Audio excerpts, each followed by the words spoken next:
ईद की छुट्टी 2 की जगह 3 कर दी, एक और बढ़ा दी। इसकी छुट्टी क्यों नहीं? अगर संडे की छुट्टी है, पूरी दुनिया में संडे को छुट्टी मनाई जाती है, तो शुक्रवार की छुट्टी क्यों? शुक्रवार को छुट्टी है तो है, आप भी मंगलवार को बोलिए सरकार को देने के लिए। हमें भाई पढ़ाई का महत्व पता है, हमें पता है कि हम पढ़ लिख के ही देश को विकसित बना सकते हैं। हमें पता है पत्थर चला के देश विकसित नहीं हो सकता। जब बिहार के बच्चों के दिमाग पे कब्जा करा जाएगा ना कि बेटा तुम्हारे त्योहार तो बिल्कुल ऐसे चुचुमुच से हैं, कुछ नहीं रखा इन त्योहारों में, लेकिन वो जो सामने वाली कौम है ना उसके त्योहार बहुत अच्छे हैं, इसलिए हमने एक दिन की छुट्टी और बढ़ा के दे दी। जाओ तुम भी घूमो, शुक्रवार को जाओ। तुमने चाहे अपने बाप की सेवा ना करी हो, तुमने अपने बाप को ठंड में चादरें नहीं चढ़ाई हो। बिहार जो है वो इस्लामिक स्टेट बना दिया गया है, इस्लामिक स्टेट बनाने की कोशिश की जा रही है, क्या कहना चाहेंगे आप? मैं 2 भारत से आता हूँ। पहला मेरा भारत वो जिसमें मैं रहता हूँ जो सेक्युलर कंट्री है, एक भारत उससे आता हूँ जहाँ पे मुस्लिम एरिया भी है। मुझे ये समझ नहीं आता जब सेक्युलर कंट्री है तो मुस्लिम एरिया क्यों है। नमस्कार, मैं अंजनी कुमार। क्या बिहार सरकार और तेजस्वी यादव वो 10 लाख नौकरियां देने वाले हैं जिनका उन्होंने वादा किया था? एक पोस्ट डाला जाता है आरजेडी के हैंडल से जिसमें लिखा जाता है कि 10 लाख नौकरी इस बार हम दे के रहेंगे युवाओं को। वहीं जो स्कूल के और कॉलेज के और जो सरकारी दफ्तर के जो छुट्टी है उसको घटा दिया जाता है, जो हिंदू त्योहारों की छुट्टियां हैं उसे कम कर दिया जाता है। तो जनता का क्या कहना है इन मुद्दों पर, आइए बात करते हैं। हमारे साथ हैं वायरल युवक आकाश। क्या कहना चाहेंगे आकाश, जो ये पूरी बिहार सरकार और तेजस्वी यादव जिस प्रकार से बिहार का शासन प्रशासन व्यवस्था चला रहे हैं उसको देख के क्या लग रहा है? ये जो छुट्टियां जो कटौती कर ली गई है हिंदू त्योहारों का, उसको देख के क्या कहना चाहेंगे? पहली बात तो आपकी वीडियो देख के कुछ लोग कहेंगे कि यार ये बंदा जो है शिक्षा के ऊपर क्यों जवाब दे रहा है। छुट्टियां तो होनी नहीं चाहिए, बल्कि इसे तो लड़ना चाहिए कि शिक्षा को कैसे बेहतर करा जाए। अगर शिक्षा को बेहतर करा जा रहा है तो शुक्रवार की छुट्टी क्यों दी जा रही है? पहली बात तो मेरे को इस बात का जवाब नहीं दी जा रहा। अगर संडे की छुट्टी है, पूरी दुनिया में संडे को छुट्टी मनाई जाती है, तो शुक्रवार की छुट्टी क्यों? शुक्रवार को छुट्टी है तो है, आप भी मंगलवार को बोलिए सरकार को देने के लिए। हमें भाई पढ़ाई का महत्व पता है, हमें पता है कि हम पढ़ लिख के ही देश को विकसित बना सकते हैं। हमें पता है पत्थर चला के देश विकसित नहीं हो सकता, इसलिए हम मंगलवार की कभी छुट्टी मांगते नहीं है। लेकिन शुक्रवार की छुट्टी देने का मतलब क्या बनता है? मेरे को इस बात का जवाब बिल्कुल चाहिए आपसे।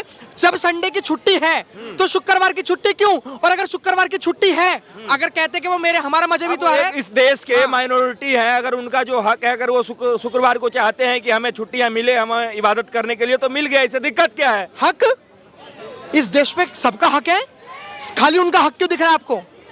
इस देश में सबका हक है, उनका हक क्यों दिख रहा है? क्या कहते हैं हमारे, क्या कहते हैं लालू यादव जी कहते हैं, आपने देखा होगा तेजस्वी यादव की तो सरकार है, नीतीश कुमार तो खाली कठपुतली है। हमारे क्या कहते हैं वो कहते हैं कि हम यादव हैं, हम यदुवंशी। हालांकि मैं जातिवाद करता नहीं और जातिवाद करना भी नहीं चाहिए, ये भारत देश को खोखला बनाता है। लेकिन आप मेरे को एक बात समझाइए, जन्माष्टमी की छुट्टी क्यों? जन्माष्टमी तो कृष्ण जी का त्योहार होता है। जन्माष्टमी में तो हमारे उत्तर प्रदेश में आइए, जन्माष्टमी में कैसे छोटे छोटे बच्चों को तैयार करा जाता है, कृष्णा जी बनाया जाता है, राधा जी बनाया जाता है। यहाँ तक कि हमारे उत्तर प्रदेश में आइए, जेलों में भी जन्माष्टमी बनती है। तो बिहार में क्यों जन्माष्टमी की छुट्टी दे दी? महाशिवरात्रि छुट्टियां कैंसिल कर दी गई है, ये कह के कि यहाँ पे जो है स्टाफ की कमी है सरकारी दफ्तरों में, इसलिए जो है सो छुट्टियां कैंसिल कर दी जाए। बिहार का विकास का घंटा कर रहे हैं जब स्टाफ की कमी है। ये मुख्यमंत्री को शोभा देता है, ये उप मुख्यमंत्री को शोभा देता है, ये तेजस्वी यादव को शोभा देता है। वो खुद कह रहे हैं अपने मुंह से कि हमारे यहाँ स्टाफ की कमी है, तो भर्ती क्यों नहीं निकाल ले? इस बात का जवाब दीजिए। हमारे बिहार के जो क्या कहते हैं शिक्षा मंत्री है, वो तो ये कहते हैं कि रामायण तो कूड़ा है, रामायण तो जंगल है, जंगल राज है। सोचिए हमारे शिक्षा मंत्री ऐसे कह रहे हैं बिहार के, वो क्या रोजगार देंगे? वो क्या लोगों को पढ़ाएंगे? ऐसी पढ़ाई घुटनों पे लातों में रखते हैं, ऐसी पढ़ाई। भाई साहब जो कह रहे हैं शिक्षा मंत्री कि ये राम जी ऐसे थे, क्या कहते हैं शंभू का ऐसे वध कर दिया, इन्होंने पढ़ा है कुछ?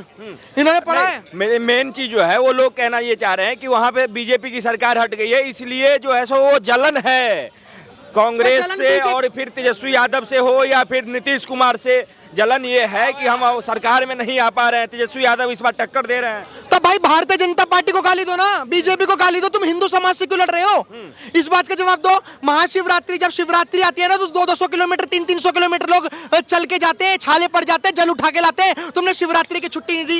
एक माँ अपने बच्चे के लिए जो व्रत रखती है, जिसे हमारे धर्म में अहोई अष्टमी कहते हैं और बिहार में पता नहीं क्या कहते होंगे, जो होई आठे होता है, जो माँ एक बच्चे के लिए व्रत रखते हैं, तुमने उसकी छुट्टी नहीं दी, बताओ। और तुमने आपने देखा होगा ईद की छुट्टी 2 की जगह 3 कर दी, एक और बढ़ा दी। इसकी छुट्टी क्यों नहीं? देखो मैं आपको एक स्ट्रेटेजी समझा रहा हूँ, बहुत प्यार से बता रहा हूँ और आपकी जनता को अच्छे से समझ में आएगा।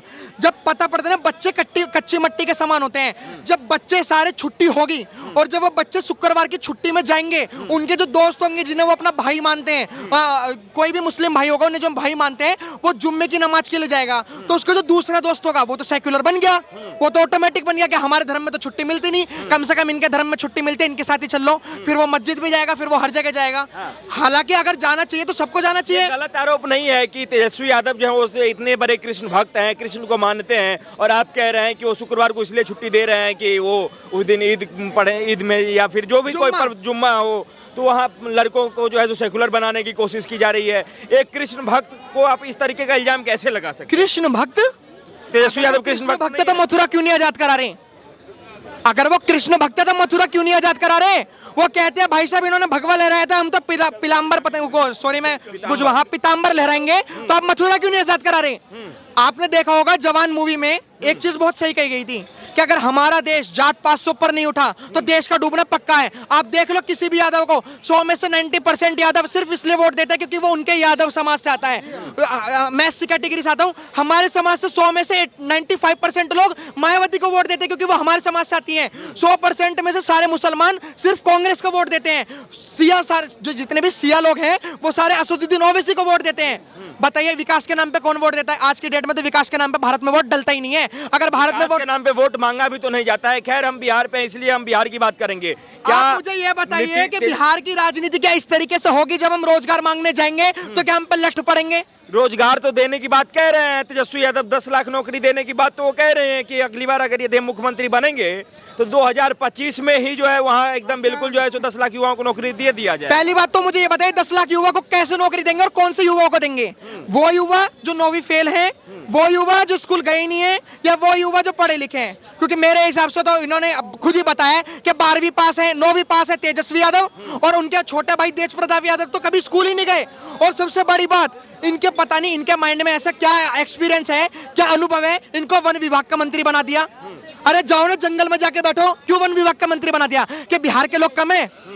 हमारे बिहार के लोग अपनी जातियों पर गर्व कर रहे हैं कि भाई मैं ब्राह्मण, मैं राजपूत, मैं भूमियार, मैं यादव, मैं पासवान। अरे भाई साहब, जो तुम बिहार के लोग हो, जो तुम अपना जाति में गर्व कर रहे हो ना, गर्व मत करो। आना तुम्हें यहीं पे है, मध्य प्रदेश, महाराष्ट्र, यूपी, बेलदारी करने, सिक्योरिटी गार्ड की नौकरी करने। जो आज लोग उछल रहे हैं ना कि हम तो यादव 14%। सबसे बड़ी बात तो बिहार की सरकार ने यूपीएससी भी क्लियर करते हैं सबसे ज्यादा बिहार के ही लोग। बिहार के लोग, बिहार की सरकार नहीं करवाती, और बिहार के जो लोग करते हैं ना वो दूसरे स्टेटों में आके पढ़ते हैं। और अब तो अच्छी बात है सोशल मीडिया का जमाना है, बेचारे फोन से पढ़ते हैं। वरना बिहार की शिक्षा इतनी गंदी है कि बिहार के लोगों को कोई जान भी नहीं पाता। तो मैं यही कहना चाहता हूँ, हमारे नीतीश कुमार जी तो ये कहते, अरे शिक्षा, मैं बता रहा हूँ, शिक्षा स्कूल में नहीं मिलती। आप समझ नहीं पा रहे। बिहार के स्कूलों में शिक्षा नहीं मिलती है तो कैसे यूपीएससी क्लियर कर रहे हैं? कैसे बिहार के युवा जो है पूरे देश में जो है सो सभी सरकारी पदों पे रहते हैं? हाँ, शिक्षा जो है वो स्कूलों में नहीं मिलती, शिक्षा विधानसभा में मिलती है। कि कैसे पानी डाला जाता है, कैसे पानी छोड़ा जाता है। हमारे नीतीश कुमार जी सेक्स एजुकेशन पे यही तो बयान देते हैं कि कैसे पानी डालो, कैसे पानी छोड़ो। कितनी बेहुदी है हमारे देश में। अभी तो खैर मैं कह रहा हूँ इंसानों को जातियों में बांटा है। अभी तो देखो कभी महिलाओं का जब बलात्कार होगा ना, तो महिलाओं के बलात्कार में पहले ये देखा जाएगा कि ये यादव है या भूमियार है। जिस तरीके से हमारे देश में जाति का जहर घोला जा रहा है, हमारे देश में लोग कहते हैं कि हाँ भाई ये पर्टिकुलर पार्टी जातिवाद करा रही है, ये पर्टिकुलर पार्टी हिंदू मुस्लिम करा रही है। आप मेरे को इस बात बताइए, वोट जनता देती है या वोट जाति देती है? इस बात का जवाब दीजिए। अच्छा एक बात बताइए, कई लोग कह रहे हैं कि बिहार जो है वो इस्लामिक स्टेट बना दिया गया है, इस्लामिक स्टेट बनाने की कोशिश की जा रही है, क्या कहना चाहेंगे आप? मैं 2 भारत से आता हूँ। पहला मेरा भारत वो जिसमें मैं रहता हूँ जो सेक्युलर कंट्री है। एक भारत उससे आता हूँ जहाँ पे मुस्लिम एरिया भी है। मुझे ये समझ नहीं आता, जब सेक्युलर कंट्री है तो मुस्लिम एरिया क्यों है?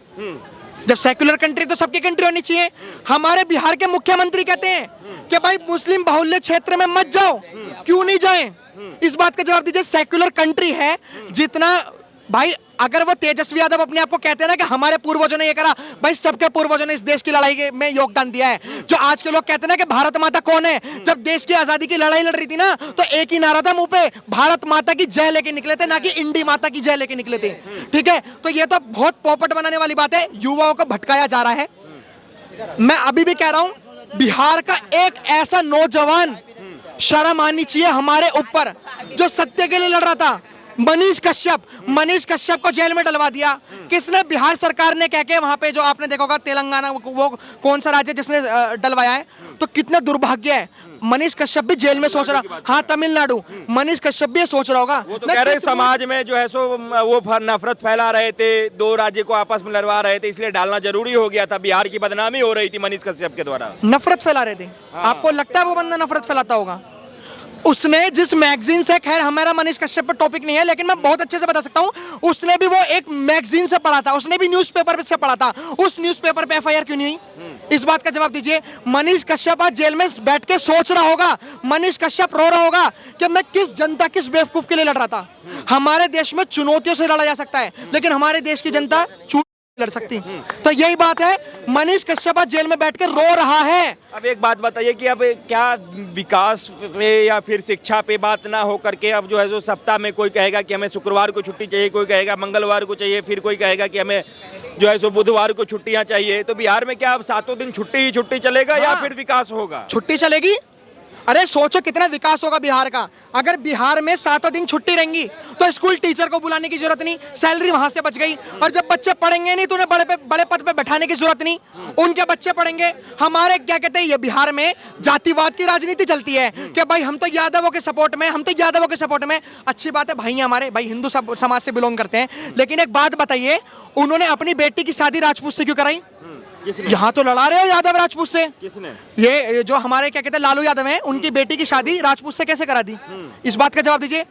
ये ब्राह्मण राजपूत से लड़ा रहे हैं, राजपूत को दलितों से लड़ा रहे हैं, दलितों को वाल्मीकि से लड़ा रहे हैं, वाल्मीकि को यादवों से लड़ा रहे हैं, यादवों को जाटों से लड़ा रहे हैं, जाटों को गुजरों से लड़ा रहे हैं। सबको तो लड़ाई दिया, बचा क्या? हम यहाँ पे मेहनत कर रहे हैं ना, ये पसीना देख रहे हो। हम तो कहते कहते मर गए कि सनातनियों एक हो जाओ, हिंदू एक हो जाओ, लेकिन उन्होंने एक ऐसे कानून लेके आ गए, सारी मेहनत बर्बाद कर दी, 9-10 साल की, 15 साल की। अच्छा, एक बात बताइए कि बार बार जो है जनता जो है ये धर्म के नाम पे या फिर मंदिर मस्जिद के नाम पे ही क्यों बढ़ती है? यहाँ पे तो जनता को एक होकर विकास के नाम पे भी वोट करना चाहिए, युवाओं को रोजगार के ऊपर वोट करना चाहिए, युवाओं को शिक्षा के ऊपर वोट करना चाहिए कि नहीं करना चाहिए? क्योंकि आप भी एक युवा हैं, आपको भी रोजगार पे बोलना चाहिए, आपको भी जो है शिक्षा पे बोलना चाहिए, लेकिन आप भी जो है सो सनातन एक करने में लगे हुए हैं, हिंदुओं को एक करने में लगे हुए हैं। हिंदू तो एक था ही पहले से कि हिंदू बटा हुआ था? नहीं, बटा हुआ था मेरे हिसाब से। कब बट और अभी भी बटा हुआ ही है। सोचो हमारे देश में जब रामचरितमानस को गाली दी जाती है तो हिंदुओं का खून नहीं खोलता, लेकिन वहीं पर अगर उनके कोई बॉलीवुड सुपरस्टार को गाली दे दी जाए तो उनके सीने में से चिंगारी की आग निकल जाती है। अबे तूने मेरे रणबीर कपूर को बोल कैसे दिया, अबे तूने मेरे इसको कैसे बोल दिया, तूने अक्षय कुमार को कैसे बोल दिया। दुर्भाग्य देखिए, यहाँ पे आरोप लग जाते हैं भगवत गीता पे कि ये भगवत गीता तो युद्ध करवाती है, लड़ाइयाँ करवाती है, ये बहुत गंदी पुस्तक है। वहां पे सनातनियों का खून नहीं जागता, लेकिन वहीं पे अगर किसी बॉलीवुड एक्टर या जो भी कोई आसपास छपरी होगा ना, उसके लिए वो लड़ जाएंगे। तो कभी एक हुआ नहीं है। और ये एक ऐसी कौम है, मैं बता रहा हूँ, भारत देश में 2 कौम ऐसी है जो अभी तक सोई हुई है और उसने कभी लड़ाई नहीं करी। पहला LGBT और दूसरा सनातनी कौम, ये कभी नहीं लड़ती।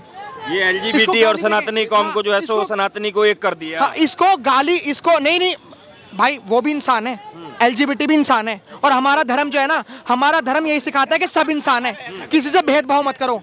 ये जो आजकल के जो कहते रहते हैं ना कि हाँ भाई तुमने क्या कहते हैं, एक ढोल का शूद्र पशु नारी सकल ताड़न के अधिकारी, ये जो आजकल के जो नफरती चिंटू हैं जो कहते रहते हैं कि रामायण और जो रामचरितमानस है वो लड़ना सिखाती है, वो दलितों के विद्रोह में है, वो महिलाओं के विद्रोह में है, लेकिन कोई महिला की बात नहीं बताएगा कि यत्र नारस्य तो पूजनते रमनते तत्र देवता। जहाँ पे नारी की पूजा होती है वहीं पे देवता का वास होता है। हमारा भारत पहले कैसा था? हमारा भारत विकास की ओर बढ़ता था, ये कोई जाति धर्म की ओर नहीं बढ़ता था। उत्तरम यत्र समुद्र से हिमालय से व दक्षिणम तत् भारतम नामम भारते यत्र संतति। लेकिन मुझे नहीं पता कि आज देश में क्या हो रहा है, नेता लोग क्या करवाने जा रहे हैं। इन्होंने एक फरमान निकाल दिया, एक ऐसा फरमान निकाल दिया कि सच्ची में जो बच्चे हैं ना वो वहीं से सीखेंगे और वहीं से बड़े होंगे। आज मैं सही बता रहा हूँ, मैंने थोड़ा बहुत तो मतलब मंदिर गया हूँ तो थोड़ा बहुत मेरे को है ज्ञान, इसलिए मैं बोल पा रहा हूँ। आने वाली जो जनरेशन है ना, एक बात याद रखना, रशिया की सोच ये थी अगर किसी देश पर सब कब्जा करना है ना तो उस देश में रहने वाले लोगों के दिमाग पर कब्जा कर लो, देश ऑटोमेटिक अपने कब्जे में आ जाएगा। जब बिहार के बच्चों के दिमाग पर कब्जा करा जाएगा ना कि बेटा तुम्हारे त्योहार तो बिल्कुल ऐसे चुचुमुच से हैं, कुछ नहीं रखा इन त्योहारों में, लेकिन वो जो सामने वाली कौम है ना उसके त्योहार बहुत अच्छे हैं, इसलिए हमने 1 दिन की छुट्टी और बढ़ा के दे दी। जाओ तुम भी घूमो, शुक्रवार को जाओ। तुमने चाहे अपने बाप की सेवा ना करी हो, तुमने अपने बाप को ठंड में चादरें नहीं चढ़ाई हो, लेकिन तुम उनके सपोर्ट में रहो, उनके लिए सब कुछ करो। तो ये एक बहुत बात बताइए कि बिहार के बीजेपी के नेता हैं गिरिराज सिंह, उन्होंने कहा है कि अब नीतीश जो है नीतीश कुमार नहीं रहे और लालू यादव नहीं रहे, नीतीश कुमार मोहम्मद नीतीश हो गए और लालू भी मोहम्मद लालू हो गए। उनके बारे में क्या कहना चाहेंगे? पहली बात मुझे ये समझ नहीं आ रहा कि ये नीतीश, ये जो अभी इन्होंने बयान दिया है ना, ये बहुत ही बेवकूफ वाला बयान है। वो कभी भी हिंदू थे ही नहीं। अगर वो हिंदू थे तो उन्हीं की कम्युनिटी का एक बंदा, जिसको कहते हैं हम समाजवादी पार्टी में, राम भक्तों के ऊपर क्यों गोलियां चलवाई? इस बात का जवाब दीजिए। अगर कोई अपने मंदिर में जाने के लिए वो क्या कहते हैं तड़प रहा है, कोई अपने आराध्य के लिए तड़प रहा है, उसकी आस्था इतनी अच्छी, मतलब उसकी आस्था इतनी अच्छी है और वो अपने धर्म के लिए और अपने भगवानों के लिए वो लड़ रहा है, तुम उसमें गोलियां चलवा रहे हो? तो इन्होंने तो कभी भी हिंदुओं का साथ दिया ही नहीं। इन्होंने सिर्फ और सिर्फ तुष्टिकरण की राजनीति करी है और मुझे समझ नहीं आया कि आज तक ये तुष्टिकरण की राजनीति क्यों करे। लेकिन अब समझ में आ रहा है कि जनसंख्या का कानून ना लाना और एक कम्युनिटी को बच्चे पैदा ज्यादा करवाना और अपना एक वोट बैंक बढ़ाना। मैं भी एक देख रहा था कि एक हम मौलवी जी कह रहे थे कि हम ना हमारे गांव से रोज 1 लाख मुसलमान बच्चे पैदा होते हैं। वो गांव उनका काफी बड़ा था, इसलिए उनके 1 लाख बच्चे ज्यादा होते हैं। वो हर साल 1 लाख बच्चे जनरेट करते हैं, 1 लाख वोट जनरेट करते हैं। आप राजस्थान में देखो, अभी 5 इलेक्शन हुए ना, 5 इलेक्शनों में मुस्लिम भीड़ ज्यादा थी। सोचो हिंदू कितना सोया हुआ है, वो वोट नहीं दे पा रहा।